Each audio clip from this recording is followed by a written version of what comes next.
మిమ్మల్ని హట్ చేసిన సందర్భాలు ఏంది గవర్నమెంట్లో? బాగా హట్ చేసిన సందర్భం ఏంటంటే, ఒకటి నేను ఒకరోజు ఇవన్నీ చూస్తున్నా, ఇసుక లారీలు పిలకాయలు తాగేసి దందాలు చేయడం. వైఎస్ఆర్సీపీకి సంబంధించిన కార్యకర్తలు ఎవరైనా ఊర్లో ఉంటే, ఒక ఊరుంది వెంకటేశ్వరపల్లి అని, ఎక్కడ మా పక్క. ఆ ఊర్లో ఒక వ్యక్తి ఉన్నాడు వైఎస్ఆర్సీపీ వ్యక్తి, మిగతా వాళ్ళందరూ టీడీపీ వాళ్ళు. ఆ ఒక్కడు ఆ ఊరంతా ఉత్సవైపిస్తున్నాడు. ఎవరైనా ఏమనుకుంటారు, ఒక ఎస్ఐ దగ్గరకో ఒక డిఎస్పీ దగ్గరకో ఎక్కడికైనా వెళ్ళి అనుకోండి, ఎలాగానే ఏందమ్మా అంటే, సార్ ఊళ్ళో ఎటు చేస్తున్నట్టు ఉండవా, ఊరంతా ఒకవైపు ఉంది, నువ్వెందుకు ఒకవైపు ఉండవు, వదిలేసి ఇప్పుడు అక్కడ ఏమైనా నిజమైన సమయం లేదు, పోవడం కేసు పెట్టడం, ఆ ఊరు వాళ్ళని ఇబ్బంది పెట్టడం. అంటే ఒక ఊరంతా కూడా ఐకమత్యంగా మంచిగా ఉండే కూడా ఒక్క వ్యక్తి వెళ్ళి కేసు పెడితే, అంటే వైఎస్ఆర్సీపీ నుంచి ఎవరు వెళ్ళినా సరే ఎస్ఐలు వాళ్ళందరూ రెడీగా ఉంటున్నారు. రా కేసు పెట్టి ఎవరిని లోపల చెప్పు, అన్న నుంచి ఆర్డర్ వచ్చింది, అన్న నుంచి ఆర్డర్ వచ్చేసింది, ఎవరైనా పర్వాలేదు. టీడీపీ ప్రభుత్వం అలా ఉండేది కాదు. మంచి ఏంది చెడు ఏంది, వైఎస్ఆర్సీపీ కాదు, కాంగ్రెస్ కాదు, బీజేపీ కాదు, ఏంది సమస్య ఏందని ఎస్ఐలు కూడా, అంటే పాపము ఆ ఎస్ఐలు డిఎస్పీలు తప్పు చేశారు, నేను అనట్లేదు. వాళ్ళ ప్రెజర్ వల్ల వాళ్ళు అలా బిహేవ్ చేయాల్సి వస్తుంది. ఎందుకంటే తీసుకెళ్ళి ఎక్కడ సస్పెండ్ చేస్తారో, ఏ ఎర్రచంద్రం తీసుకెళ్ళి కుర్చీ కింద పెట్టి నాశనం చేస్తారని వాళ్ళు కూడా భయపడిపోయి, పోలీసులు పాపం ఈసారికి పోలీసు వాళ్ళ ఓటు అయితే ఒక్క ఓటు కూడా వైఎస్ఆర్సీపీకి పడదు. మరీ అరాచకం పాపం. అంటే ఎంతో కొంత ప్రెజర్ ఉండాలి పైన నుంచి, ఎందుకంటే అధికారులు ఉన్నారు కాబట్టి. మరీ దారుణంగా చిన్నపిల్లకాయల సంపు, ఆడవాళ్ళని అవమానించు, ముసలాళ్ళని కొట్టు, నువ్వేమైనా చెయ్యి, పై నుంచి వస్తుంది ఫోను. అవసరం అయితే జగన్మోహన్ రెడ్డి చేస్తాడు.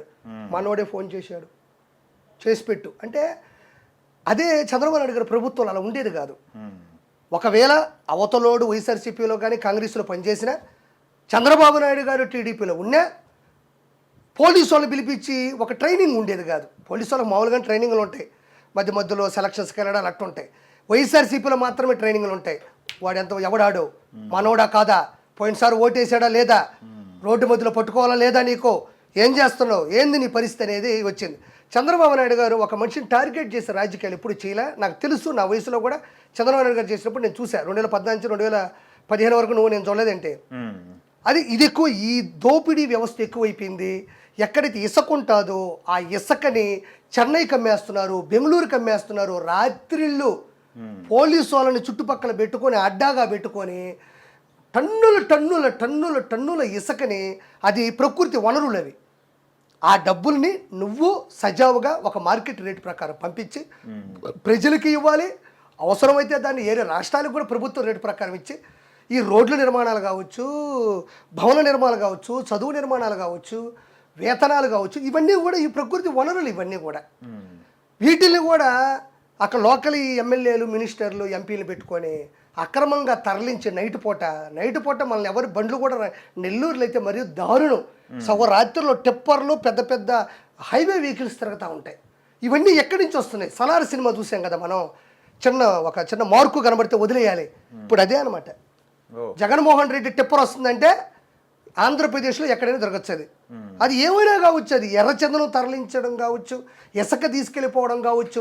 ఇది చంద్రబాబు నాయుడు గారి గుర్తుపెట్టుకో, ఏ గవర్నమెంట్ అయినా ఇచ్చిన పథకాల్లో ఒక 5% చేయలేదు. 100% అంటే అప్పుడు ఆర్థిక అనుభవాలు కావచ్చు, పరిస్థితులు కావచ్చు.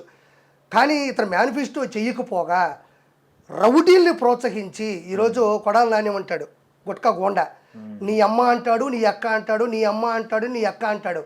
నిజమైన సంసారి జగన్మోహన్ రెడ్డి అయితే ఎందుకు కొడాలని ఇలా మాట్లాడుతున్నావు, వచ్చేసినావు వదిలేయి. అలాంటి సంస్కారం మనం ప్రోత్సహించకూడదు. నా ఇంట్లో కూడా 2 ఆడపిల్లకాయలు ఉన్నారు. నా భార్య ఆడపిల్ల, సునీతమ్మ ఆడపిల్ల, షర్మిలమ్మ ఆడపిల్ల. ఆ మాటలు మళ్ళీ నేనింటూ మా ఇంట్లో వాళ్ళు వచ్చినా కూడా నాకు సిగ్గుగా ఉంటుంది, రోతగా ఉంటుంది. అన్నం కాకుండా నువ్వు తిట్టు, నీ అమ్మని తిట్టు, నీ అక్కని తిట్టు అని ప్రోత్సహించే యొక్క పరిస్థితులు. వాళ్ళు తిట్టిస్తున్నారా, ఆయన తిట్టిస్తున్నాడా? ఇప్పుడు తిట్టించడం, ఇప్పుడు నువ్వు తిడుతుంటే ఆపకపోవడం అంటే తిట్టించడమేగా.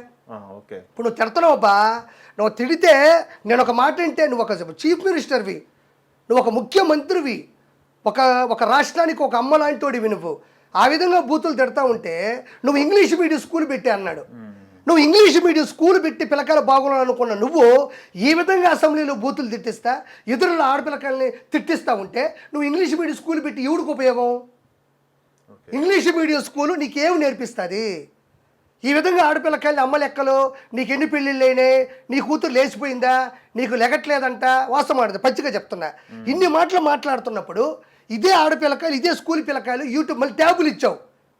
ట్యాబులు దేనికి? చిన్న పిల్లకాయలకి ట్యాబులు దేనికి? ట్యాబులు ఏ వయసు వాళ్ళు వాడతారు? పాపం ఐటీ ఉద్యోగులు ఉన్నారు, దానికోసం పోరాడే యువత ఉంది, వాళ్ళకు ఒక ల్యాప్టాప్ కొనిచ్చచ్చు కదా. చిన్న పిల్లకాయలకి ట్యాబులు అవసరం ఏముంది అక్కడ? ఇంగ్లీష్ మీడియం స్కూల్ పెట్టారన్నావు, ఇక్కడేమో బూతుల పురాణం తిట్టిస్తుంటావు. నీ అమ్మ నీ అక్క వాడిట్టిపోయినా డీటిట్టిపోయినాడు, ఆడికి బలిసింది వీడికి బలిసింది నీ అక్క డాష్ డాష్ డాష్.